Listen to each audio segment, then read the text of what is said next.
Good afternoon, traders. This is Christian from Tribeca Trade Group, and this is your end of day market recap for Thursday, April 24th. So I bring up my spreadsheet here.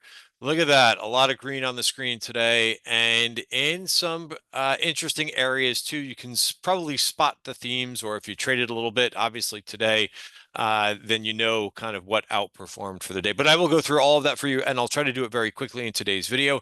I'll also mention the Zweig breadth thrust that you probably have heard about in social media, like people going crazy about that. Balloons coming down from the ceiling about that. That's how excited people are about that. I'm joking, of course. I don't know. Sometimes you got to make a little bit of jokes with financials and with trading, because it's a little bit dry during the days when, looking at numbers and charts all day long. So I will throw in some the occasional bad joke in these videos. Risk disclaimer in front of you: everything that we're going through is for information purpose only, not giving any advice or recommendations. Everything that we're going through is for information purpose only. Please read the full risk disclaimer there. So yes, what is the Zweig breadth thrust and why is that important? I'll go over that really quickly because you're probably, like I said, hearing a lot of people talk about that. It's so when you look at a breadth ratio that is used, which you can compute by looking at the advancing issues divided by the advancing versus declining issues. And when you come up with that ratio, and when it and to associate like a 10-day moving average, and when that moving average, when that flips from, when it's below 0.4 to all of a sudden to above 61.5 within that 10-day period, it triggers what's called a Zweig breadth thrust. So people think, oh, and then they say, okay, that means like they have numbers behind that, and they say in 6 months from now or in a year from now. I'm not an expert on this. I'm just giving you some information that the market goes up almost always after that. Okay, that's fine. I mean, that's very interesting and nice. But I also know over time, and that's why I play the market mostly to the long side, is because over time the market goes up.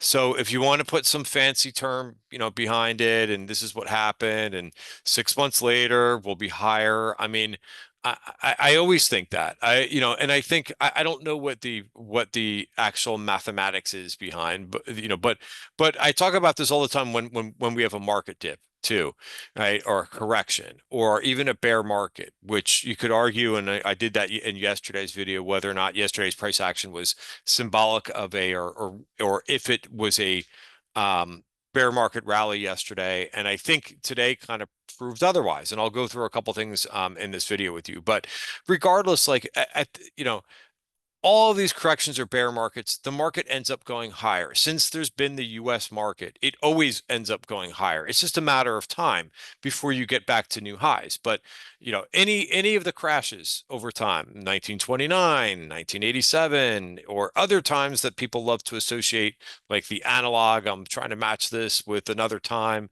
the market does end up going back to new all-time highs. It's something that's 100% like over time it happens. So if you like to put something like a term that makes you feel comfortable that there was that type of Zweig breadth thrust, so be it. All right, let me move on from that. But I thought I would mention it to you whenever I see something being talked about a lot in social media.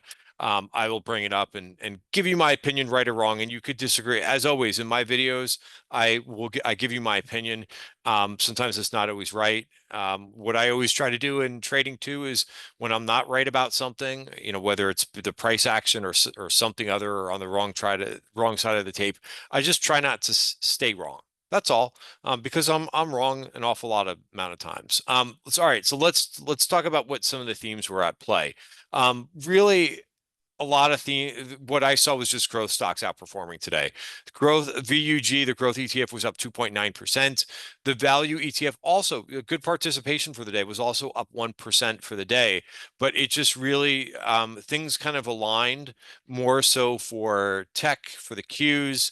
And I think, really the driver behind that was, okay, you could say what everybody's been fixated on is about headline headlines and headline risk. Okay, it's been a bit quieter there, but really what really got ignored, I think, because people are so focused on those headlines, is that we're in the middle of earnings season, and this is going to drive things to some extent. And that's exactly what we got. We've been seeing good earnings from, and what's important to me is when you see good earnings, not just one company in a particular group, but when several companies in a group do well, it speaks a lot more. It's more powerful. So, for example, the software space, I'm going to bring up the IGV. We'll go through a couple sectors first, and then I'll talk about where we close with the indices and what to watch next. But the software ETF had a huge day, up 5%. And this is a group now, yes, it's a bit riskier, it's a bit higher beta. That's why it hasn't done as well, even though it is a little bit of a tariff hiding place, right? If there's going to be trade wars, right?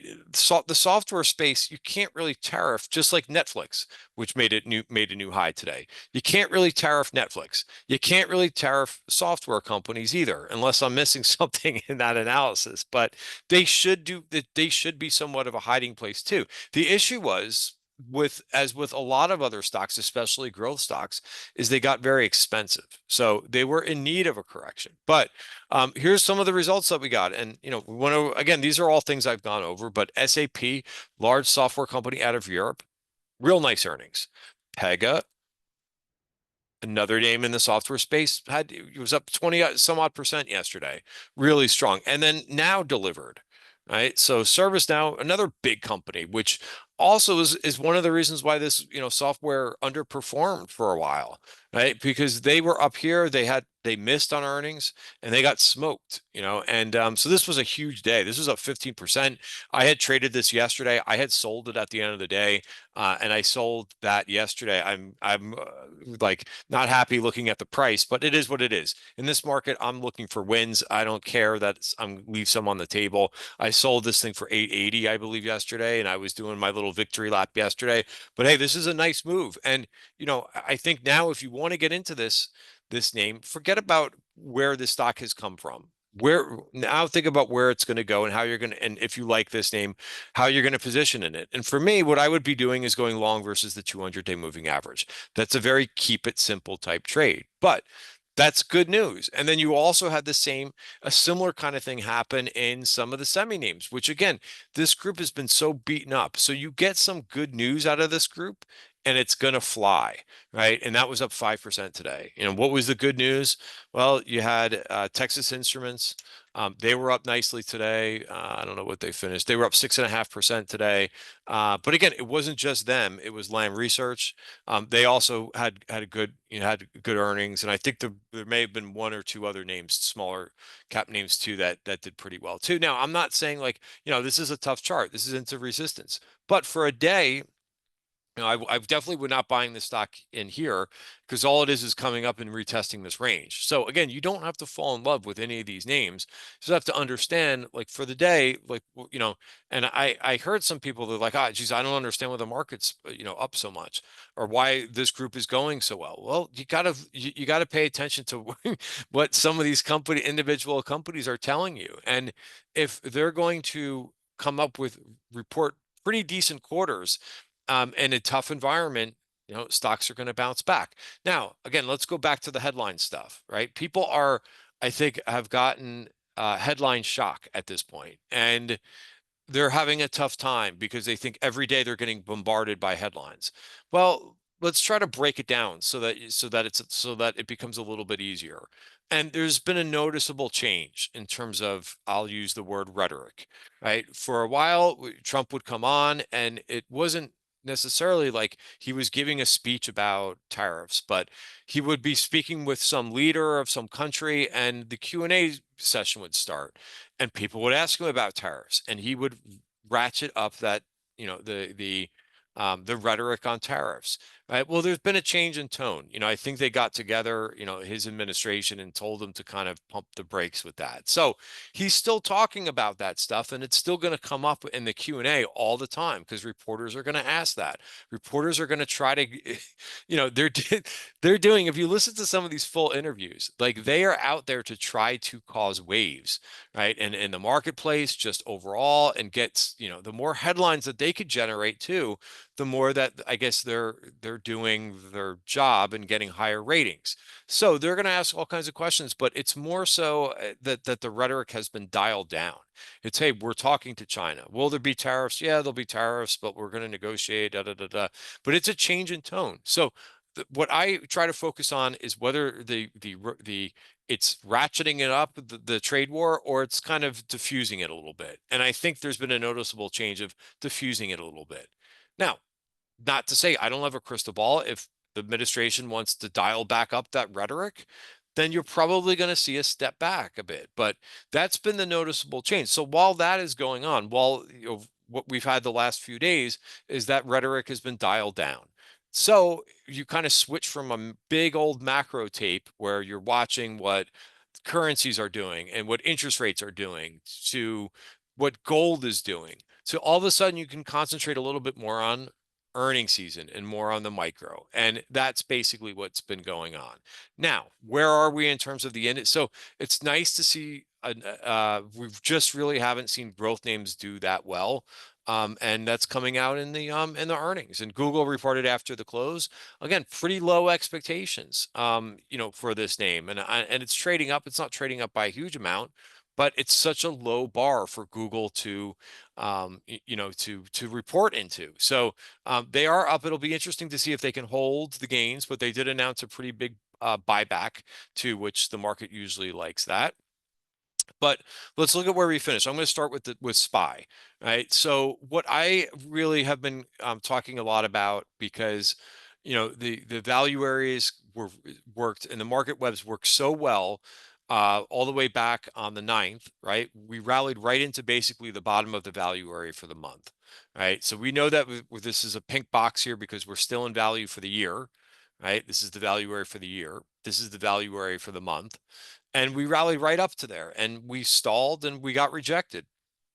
So what I'm looking to see is if prices can overcome that level as a kind of positive in terms of the technicals. SPY's not there yet. We are very close, right? So this is pretty, like, this shouldn't be that hard to figure out. But here's where we are. Like, even if you're just looking at the price action of like, if you're comparing where we are right now, we're right back to where we were a couple weeks ago. So it's just crazy the swings that we're having back and forth, back and forth. And, besides this Zweig breath thrust, which I think is good, but I don't know how you could get that excited about just returning back to where we were 2 weeks ago. Now, some things are looking pretty good and they've gotten above there, and some stocks are acting pretty darn good. That's something to be excited about. But for the overall market, we're just right back to where we were a couple weeks ago. Maybe this time we can stick, because immediately following that day, we began to kind of move back lower. I don't know if we have anything that's, that is going to, I don't know what it would be other than bringing, having that rhetoric increase about trade tensions and tariffs and all of that. So levels to watch here. On the upside, 550.85. And if we break that, then I would start to look at 558. That would be virgin point of control. But ultimately, and if you're long here, right, you know that you've got some resistance here, but you also have some support here. So you can just be long versus this support. Notice that we got here the other day and we stalled. So it's good resistance, or now support, and that's 543.25. Right. So again, this also, so you could, come up with all the theories that I mentioned already, but ultimately you have the price action is telling you basically everything that you need to know. Right. And we rallied right up to here earlier. This was yesterday on the highs. We kind of came off that, and then we were propelled higher, not by accident, but because of strong earnings, right? And again, that's important to understand. And just like, we're going to need stronger, more earnings reports to come out. and that will propel the market into the value area for the month of April. If they're weak, then you probably see a stall here, or if there's some other, something else, right? Some other catalyst. But notice that we closed right here, right at those April 9th highs, right? So right there, we did break through the value area. And I posted this several times on Twitter today. I'm like, hey, let's watch to see if we could break through the top of the value area for the week. We did it. And then the next thing to watch is to see if we can run to this. And that's how I traded it. That's what I did today. And just so that you think like this isn't like any after the facts type stuff. Again, I have to make sure I execute, but here's where I was right in the beginning of this day. I noticed that there was really strong momentum and it started to kind of click to me. I wasn't thinking about it too much. I'll be honest. Like pre-market, I was thinking, hey, we could have a choppy day in our hands. But I started to see that service now was blasting off to the upside. I'm like, wow, and I didn't, because my thought process was, hey, service now could stall here. I'm not sure. And once I saw it break to the upside, and I started to see a few other growth names break to the upside, I'm like, this market wants to run. Let's go to where we've got resistance. So here's how I traded this today. I saw that we were breaking higher, and I took targets in here. So 940, I got long pretty close to the open in here. And again, my mindset has been just kind of take the money and run for now. And that was a really good trade. I mentioned this. I said I was out of the scalp within like 20 minutes. And notice I kind of got back in, right? Because now we got above this level and we actually got above so what time did I put this trade on? Or was I late? I don't think I was late with this one. This was 10:55. Right. So I'm using, by the way, TQQQ, which is just leveraged, leveraged Qs, triple leverage Qs. So I think I waited a little bit here. Oh, we got back above the value area and I said, let's see if we could retest back in here. And we did that. And I said, okay, my trading plan was, uh, you know, 10:55 was like, okay, we're going to come back and we're going to retest that top of the value area for the week. Right. So now I could say, if this doesn't hold, I could get right out of it, pretty quickly, right? Knowing that this would be a failure. But this is how you trade with value areas, by the way. Break out of value area, retest, right? And then you kind of sometimes work today, you go off to the races. And again, so I'm gonna now you don't see the value area for the month here because I'm on the 5-minute time frame. So you've got to see that on the 1-hour chart. So I knew what, or at least my process was, to get long here on the break and then look for a move up to here. And that's exactly, I got closest to, you could see I took off that trade here at 242 today, and I wasn't going to be greedy. And so, that's where I got out of this trade for today. And now the next decision becomes whether or not we're going to break above 467.88. And, right now we're not able to do it, but anything could happen in the after hours market. But that's the next thing to watch, right? And here's the daily chart so that you could just see. So now you're just going to see that level that I just mentioned here, right? And we're right back into where we were on the 9th. So I don't have a crystal ball. I did like the participation. I do think that we could go higher, but I'll let the levels dictate that. I like today that um, that the participation was very good on the move. There wasn't a lot to dislike. I always hear people talk about this. They're like, "Oh my God, we're rallying and the volume's not very good." This again is what some of the I don't understand where people come up with this stuff or why they can't just quickly go back. Because I literally hear the same people say the same thing, and I try to tell people the market doesn't rally on high volume. It sells off on high volume. Now, this is different, right? When you have an announcement, right? And when you have a big announcement, there will be big volume on that. But on a normal day where you don't have a big announcement, right? And how the market goes up over time, it goes up on low volume. It's just the way it works. That's the way folks trade. Trade when there's higher volatility, there's more volume, right? You saw this stupid thing over the last couple weeks where people were talking about the most put volume ever. Now, I don't know why they weren't talking about the most call volume too, but they're biased and they wanted to get clicks. But that happens when there's a lot of volatility.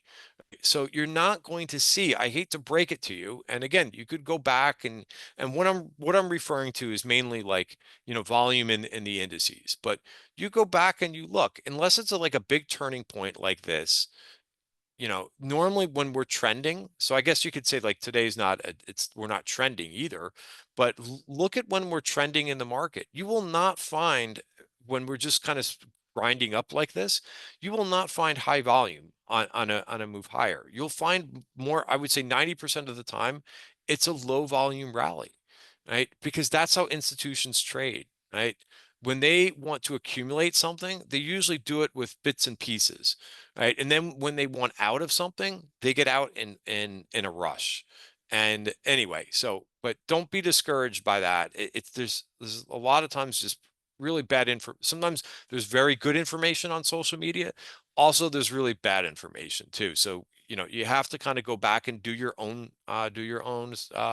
searching. A couple names to go over. I think Netflix, right? I mean, that's something that I mentioned yesterday. This was my canary in the coal mine. I said, hey, if this thing can't break out after the quarter that they put up, it's a bear market rally, right? And you know that we're still in a bear market. When you see something like this, when it breaks out like this, very good sign, right? And the more names, we want to see more and more names. This is a tweet that I put out yesterday.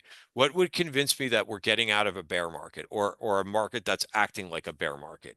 When you see setups work, when you see breaking out to new highs, right? More names breaking out to new highs and having follow through, that is symbolic of a bull market. Right. So it can't just be one name. We've got to see more of this. But yeah, there's a bunch of names that are acting pretty well.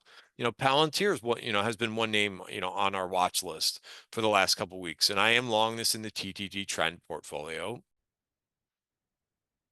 So Palantir, just a lot of names like Crowd is a name that I think a lot of people are throwing around too, in the cyberspace. Very impressive. I tried to trade this last week. I was partially off last week. Unfortunately, I did not hold it. I had a very tight stop on it, and once it kind of broke back in here, I got out of it. If you held on to it, bless your heart, because this is not how a setup should usually work. Usually you could have a little bit of a pullback. Like Palantir was much neater. Like Palantir, great. Well, look at how it kind of held in here when the market was really volatile. Better looking setup. CrowdStrike, maybe people got back into it, but once you slide like this, like that's not a great sign. But up 7%, wonderful move today. I concentrate on names like this. This is another name that's been on the watch list for the last couple of weeks. I got long this name today. Take-Two Interactive Software. Notice how well it's been doing the last couple of weeks. This is a tech name. How have tech names been doing the last couple of months? Horrible. So really nice relative strength. If you don't believe me, look at Take-Two and the Qs, right? Look at that outperformance Take-Two. Even though it hasn't gone up, it still has been hanging in there when most tech stocks have fallen and really hard. So really nice outperformance there. Bitcoin, I got back into some Bitcoin today. I kind of regretted selling it yesterday. And so I decided to get back into that one. I did not get back into Robinhood. That's another name I'm watching. And I did get long in another, in my longer term TTD trend portfolio. Still has some work to do, has to get through the top of value. One other thing to note too, and I don't want to keep this video too long because we got the NFL draft tonight. Let's hope the Giants don't screw it up at pick number 3. But there's also some really good option activity today. Big call buying in Amazon, big call buying in Google, going all the way out to June 2027. Both of those trades were about $11 million in premium. So this is a good sign. We start to see investors and big investors. I had a question about this earlier. It's like, oh, is that retail? No, it's not. Retail's not putting up an $11 million option trade, right? That's a big institution, right? And that's what you want to see is institutional buying, right? And I think Amazon is very interesting. They're going to report earnings, but what's interesting is the valuation. They're not very expensive anymore, right? They're actually cheaper when you look at Costco and Walmart. I think that they're like in line with depending on what measure you look at. But Amazon is not expensive. So I get why somebody's putting on a long-term play in Amazon. I think it's a good long-term stock. Any event, I'll leave it there. A lot more to go through, but I'm going to leave it there. That's enough for one day. Oh, last thing I wanted to say was also what I think is a good sign is you're starting to see the defensive sell off a little bit, right, and underperform. Look at the consumer staples today, down 0.9 of a percentage point. So a true risk off rally today. Guys, have a great night. See you tomorrow.